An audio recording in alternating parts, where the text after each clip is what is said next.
Bienvenidos y bienvenidas a nuestra exploración de hoy.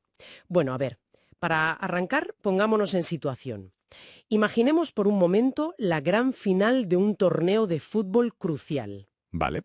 El estadio está a rebosar, la expectación es máxima y hay muchísimo dinero público en juego. Y el prestigio, claro. Exacto, el prestigio y lo que es más importante, el bienestar de toda una afición, que depende de ese resultado. Sobre el papel tenemos a los mejores atletas en el césped, hay directivos en el palco con una voluntad tremenda para ganar el partido y el presupuesto está más que aprobado. ¿Hasta ahí todo suena perfecto? Sí, pero al escuchar el pitido inicial nos damos cuenta de un detalle catastrófico. Y es que nadie les ha dicho a los jugadores qué posición ocupan. Madre mía. No hay una estrategia diseñada en absoluto. Los defensas están intentando marcar goles corriendo a lo loco, los delanteros se han quedado parados bajo la portería y en el medio campo pues nadie se habla. Es la receta perfecta para un desastre. Un caos de cuidado, sí. Y es una metáfora visual muy potente, y desde luego no surge de la nada. Para establecer el contexto de este análisis a fondo, hoy nos sumergimos en un documento sumamente contundente, Muy contundente. titulado Nueva EPS no tiene alineación técnica. Y el subtítulo dice, la nueva EPS en intervención requiere un técnico que organice la alineación táctica. Mm, Este texto, firmado por Jorge Augusto Miranda Cadavid, plantea una radiografía descarnada de cómo se gestiona la salud a gran escala. Y bueno, para no perdernos en los detalles locales, conviene aclarar primero el escenario. claro. Cuando el texto habla de la nueva EPS, se refiere a una de las entidades promotoras de salud más masivas de Colombia. Y para dimensionarlo bien, porque esto tiene tela, estamos hablando de una organización gigantesca. Una entidad que tiene en sus manos la atención médica de millones de personas. Eso es. Una organización que en el momento en que se escribe este documento se encuentra bajo intervención estatal y atraviesa una crisis severa. De esas crisis estructurales que acaparan titulares día sí y día también. Exacto, que generan un nivel de ansiedad brutal en la población. Ujú. Y aquí es donde entra la misión de nuestra inmersión de hoy. El objetivo es entender por qué inyectar millones o tener una inmensa voluntad desde los despachos gubernamentales no sirve absolutamente de nada. De nada. Si el sistema carece de una táctica clara en el terreno de juego, el documento propone una reingeniería radical basada en este modelo deportivo y en el manejo predictivo de los datos. Lo que hace este texto que me parece fascinante es desmontar esa idea clásica de que los problemas de la administración pública se solucionan únicamente publicando decretos o inyectando presupuestos. Totalmente. El autor argumenta que cualquier directriz macroeconómica choca contra un muro infranqueable si no existe un engranaje técnico, o sea, una alineación sobre el césped que haga rodar la maquinaria de verdad. Pues vamos a desgranar esto desde la raíz porque hay una frase en el texto que define el problema con una crudeza muy médica. A ver, El autor afirma que la crisis de esta entidad no es un simple tropiezo administrativo, sino que lo cataloga como una falla multiorgánica de alineación técnica. falla multiorgánica, fíjate. O sea, no estamos hablando de que el Departamento de Recursos Humanos vaya un poco lento. Hablamos de que los órganos vitales del sistema no se comunican entre sí. Y esa elección de términos es muy deliberada. Una falla multiorgánica en medicina ocurre cuando un fallo en un sistema provoca una cascada de fallos en todos los demás. Claro, un efecto dominó. Eso es. El autor ilustra así la tremenda brecha que existe hoy en día entre la teoría y la práctica en la gestión de la salud pública. Porque por un lado tenemos el cerebro, digamos, el nivel central. Los despachos. Exacto, los despachos donde se redactan las directrices y donde reside la voluntad política para intervenir y mejorar las cosas.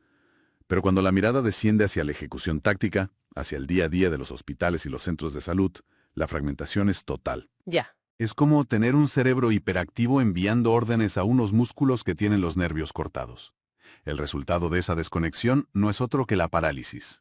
Pero claro, la duda que surge al leer esto es sobre las consecuencias reales. Porque, a ver, cuando la administración de Hacienda se paraliza, pues un trámite tarda un mes más y genera mucha frustración. Sí, un dolor de cabeza. Pero cuando hay paralización en un sistema de salud que atiende a millones de personas, estamos hablando del bienestar físico, del dolor y directamente de la vida de los pacientes. Totalmente. Y el autor advierte sobre el tremendo peligro de dejar que la inercia tome el control en estas intervenciones. Si se interviene una entidad sin implantar esta estructura táctica, básicamente dice que nos limitamos a administrar el caos. Administrar el caos. Esa frase es clave, y es posiblemente el agujero negro más grande de los recursos públicos. Cuando un Estado interviene una entidad sin una alineación técnica clara, el ejercicio se convierte en pura inercia burocrática. En la práctica, esto significa que el dinero público fluye, se gasta a espuertas, pero sin generar ningún impacto real en la salud del ciudadano. Se toman decisiones apagando incendios diarios y completamente a ciegas, Sin mirar a largo plazo. sin ninguna base de datos que respalde si esa inversión era la adecuada o no. Y el documento es muy claro aquí. Este despilfarro no es solo un error contable, drena los recursos que son limitados y pone en peligro vidas humanas. Es que es muy fuerte. Por eso plantea la reestructuración estratégica no como una opción de gestión moderna que queda muy bien en el papel, sino como una obligación ineludible. Jugar al ensayo y error cuando la vida de la gente está sobre la mesa sencillamente no es sostenible. Es un diagnóstico que desde luego no deja títere con cabeza. Y es aquí donde entra al campo de juego la propuesta de transformación, porque el autor no se limita a señalar el desastre, sino que trae una solución basada en esta misma analogía deportiva que comentábamos. Exacto. Si el equipo es un caos, el primer paso lógico es contratar a un director técnico de alineación táctica, un perfil que no actúe como un burócrata más, sino como el verdadero cerebro de la operación. Y fíjate en el matiz del perfil que propone que me parece súper interesante. No sugiere poner al mando a un político tradicional, ni a un experto en firmar normativas. No. En que este director técnico, desde el nivel central, debe poseer una capacidad analítica superior. Su principal herramienta de trabajo tiene que ser el dato. El dato puro y duro. Eso es. En los sistemas de salud colapsados, la incertidumbre es enorme. No se sabe cuánta gente va a enfermar, ni de qué, ni cuánto va a costar todo eso. La virtud de este entrenador táctico es transformar esa incertidumbre en planes ejecutables. Claro. Si no domina los datos, es como si intentara dirigir el partido con los ojos vendados y de espaldas al campo. Bueno, pues aceptamos entonces la figura del entrenador. Pero todo director técnico necesita construir su equipo línea por línea. Y la lógica deportiva nos dice que un equipo sólido se construye desde atrás, desde la defensa. Así es. Si trasladamos esta línea defensiva a este inmenso ecosistema de salud que describe el documento, ¿quiénes son exactamente los defensas y cuál es su misión fundamental? Pues aquí hay un giro muy interesante en el planteamiento. Porque cuando pensamos en defender el dinero de una entidad pública, la imagen automática que nos viene a la cabeza es la de un contable tradicional. Sí, alguien con una calculadora. Alguien que a final de mes revisa las facturas y cuadra las cuentas para ver dónde se ha gastado cada céntimo. Pero Miranda Cadavid exige ir mucho más allá. La defensa de este equipo no está formada por contables, sino por economistas de la salud de muy alto nivel. Espera, para no perdernos en la jerga administrativa o académica, cuando el texto habla de las herramientas de estos economistas, menciona el uso de análisis actuariales sofisticados y modelos predictivos. Exacto. O sea, que no es la clásica figura que mira la caja registradora, ¿verdad? Que hace exactamente un modelo actuarial en una defensa sanitaria. Es una distinción fundamental y vital para entender el modelo. Un contable tradicional, digamos que mira por el retrovisor. Te dice en qué se gastó el dinero ayer. Vale. Pero el economista de la salud que usa análisis actuariales mira por el parabrisas. Calcula el riesgo de lo que va a pasar mañana. En términos sencillos, analizan el perfil de los millones de afiliados y calculan la probabilidad matemática de que ciertas enfermedades se disparen en los próximos años. Ah, para saber exactamente cuánto dinero hay que reservar hoy. Eso es. Su misión defensiva es anticiparse al ataque. No se dedican a frenar los pagos burocráticamente, sino a blindar financieramente a la entidad, evitando fugas sistémicas. Negocian de forma estratégica con los hospitales y con los prestadores de salud, basándose en riesgos futuros y no en deudas pasadas. Ya entiendo. Si la defensa hace bien este trabajo actuarial, garantiza que el sistema no se desangre económicamente y que haya recursos de sobra para jugar el resto del partido. Vale, entonces tenemos una defensa que ha blindado la caja fuerte usando matemáticas predictivas. Digamos que no nos van a meter goles financieros por sorpresa. Exacto. Pero claro, con no recibir goles no se ganan los partidos. Hay que sacar el balón jugado desde atrás. Así que avanzamos hacia el centro del campo. En cualquier equipo que se precie, el mediocampo es la sala de máquinas. Totalmente, el motor. Es el lugar por donde pasa todo el juego, donde se dicta el ritmo y se decide cómo distribuir los recursos. Y según este esquema táctico, los encargados de ocupar la medular son los epidemiólogos estratégicos. Y este es un cambio de paradigma brutal, porque históricamente, y sobre todo a nivel popular, solemos percibir la figura del epidemiólogo como alguien que aparece a posteriori. Sí, Pensamos en ellos como esos académicos que cuentan los casos cuando el brote ya ha pasado o que elaboran estadísticas anuales para un informe. Sin embargo, en esta alineación táctica, los epidemiólogos son los mediocentros creadores. los que reparten juego. Eso es, su función en tiempo real es leer el territorio. Es un enfoque súper dinámico, porque leer el territorio significa entender que las necesidades no son las mismas en todas partes, ¿no? Precisamente. Un país como Colombia tiene una diversidad geográfica y poblacional inmensa. Lo que funciona en el centro de Bogotá no tiene ningún sentido en una región selvática o en una zona rural apartada. Lógico. El epidemiólogo estratégico lee esa cancha. Su objetivo no es solo registrar quién está enfermo, sino identificar patrones y perfiles de riesgo muy específicos en cada región para así distribuir los recursos sanitarios que siempre son limitados hacia donde van a hacer más falta. Y antes de que el problema estalle, claro. Si lo pensamos bien, esta es la verdadera táctica de la prevención. Un mediocampo fuerte intercepta la jugada del rival antes de que llegue a nuestra área. Así es. El documento subraya, de hecho, que el éxito de estos epidemiólogos radica en diseñar intervenciones basadas en evidencia empírica. Si logran hacer llegar esos recursos preventivos a la atención primaria, evitan que la enfermedad progrese. Y fíjate en la consecuencia de esto porque es enorme. A ver. Evitan que los pacientes terminen colapsando los servicios de altísima complejidad, como las salas de urgencias o las unidades de cuidados intensivos. Y al hacer eso, están protegiendo directamente todo el sistema. Claro, porque es lo más caro. Exacto. Una UCI no solo es el escenario más crítico para el paciente a nivel personal, sino que es abrumadoramente el servicio que más le cuesta al Estado. Si el medio campo epidemiológico logra frenar el avance de la enfermedad en esa fase primaria, le quita toda la presión a las urgencias. Ya veo. Vemos así como este medio campo y la defensa económica que mencionábamos antes trabajan en una sincronía total. Uno previene la enfermedad masiva y el otro previene la quiebra financiera. Qué interesante. Llegamos entonces a la zona de definición.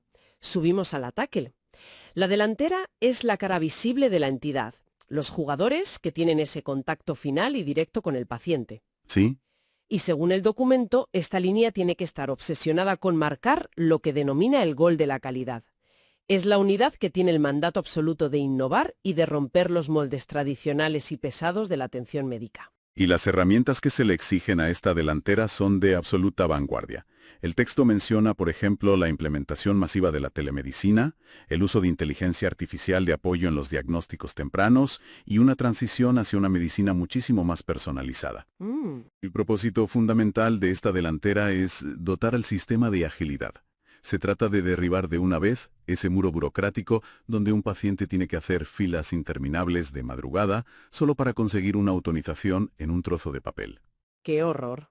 La delantera debe convertir el acceso a la salud en un proceso fluido, rápido y, sobre todo, resolutivo. Pero claro, de nada sirve tener a los mejores delanteros del mundo si el medio campo no les pasa el balón. Todo este esquema, la defensa actuarial, el medio campo epidemiológico y la delantera tecnológica, suena espectacular en la teoría. Sí, sobre el papel es perfecto. Pero el autor es muy consciente de que la administración pública tiene una tendencia natural a estancarse en sus propios procesos.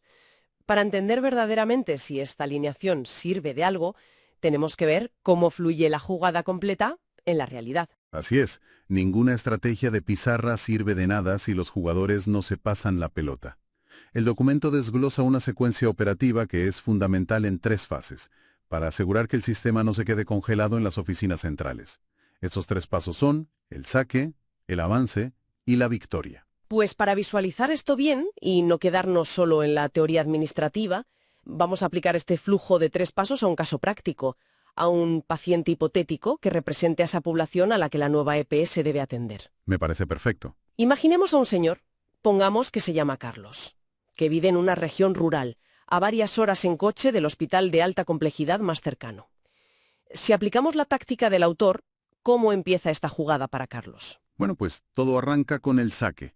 Y este saque no ocurre en un despacho de la capital del país, ocurre en el territorio, en el propio pueblo de Carlos. Vale. Él acude al pequeño puesto de salud local porque empieza a notar síntomas de lo que podría ser una enfermedad cardiovascular temprana. En el modelo antiguo, esos datos se quedarían apuntados en un papel, archivado en su pueblo y ya está. Sí, acumulando polvo. Exacto. Pero con este nuevo modelo, el saque consiste en capturar esa información clínica de forma digital e inmediata desde la base. El balón ya está en juego. Y ahí pasamos a la segunda fase, que es el avance. Ese dato vital sobre la salud de Carlos no se puede quedar durmiendo en un servidor. Viaja de forma automática hacia el mediocampo. Y ahí están esperando nuestros epidemiólogos estratégicos. Exacto. El mediocampo recibe el balón. Los epidemiólogos analizan esos datos en tiempo real y detectan que, oye, no es solo Carlos. Hay un patrón incipiente de problemas cardiovasculares en esa región específica. Claro, ven la foto completa. Eso es. Y con esa lectura táctica, ordenan un cambio operativo inmediato. Envían recursos específicos, unidades móviles o lanzan campañas de prevención enfocadas a ese territorio antes de que la situación se convierta en una epidemia local. Y llegamos al tercer paso, la victoria. La delantera entra en acción utilizando todas esas herramientas de innovación que mencionamos. En lugar de obligar a Carlos a viajar 4 horas en autobús para ver a un especialista y someterlo a 3 meses de papeleo, la delantera aplica la telemedicina. Ahí está el gol. Un especialista evalúa los datos de Carlos a distancia. La inteligencia artificial asiste en el cruce de sus variables de riesgo y se le pauta un tratamiento preventivo en su propio municipio sin que se tenga que mover. Y esa es verdaderamente la victoria del sistema. Carlos recibe una atención digna y resolutiva sin abandonar su entorno. Y desde la perspectiva macro, el sistema en su conjunto ha ganado. Porque se ha ahorrado un dineral. Totalmente. Porque la defensa actuarial protegió los fondos. El mediocampo distribuyó los recursos a tiempo. Y la delantera evitó que 6 meses después Carlos sufriera un infarto que requiriera un traslado en helicóptero y semanas en una UCI carísima. Es un flujo lógico y brillante, la verdad. Lo es, pero exige una disciplina institucional enorme. Si en algún punto esa cadena de datos se rompe por culpa de un trámite burocrático innecesario, la jugada fracasa y volvemos al caos del principio.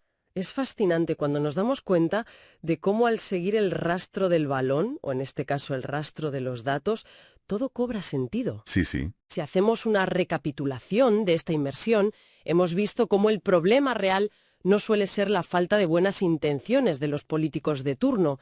El gran fracaso es la desconexión operativa.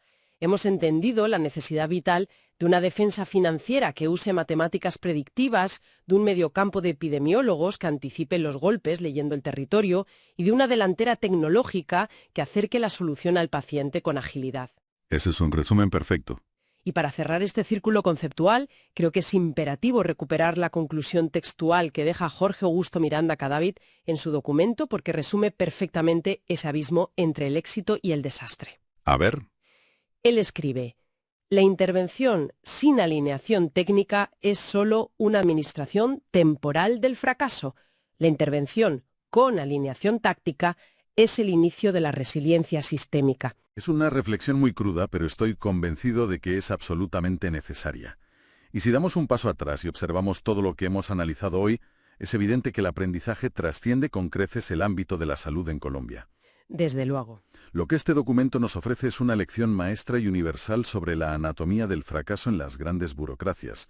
Nos demuestra que cuando la cúpula directiva y las bases operativas no comparten un mismo idioma, un idioma que obligatoriamente tiene que estar cimentado en los datos y no en la intuición, el colapso estructural es solo cuestión de tiempo. Sí. El verdadero liderazgo táctico es esa capacidad de alinear hasta la última pieza de la maquinaria hacia un objetivo común basándose en la dura realidad del terreno. Y demuestra también que aplicar orden, lógica y una buena estrategia de campo es el único antídoto real frente a la parálisis institucional. Sin duda alguna.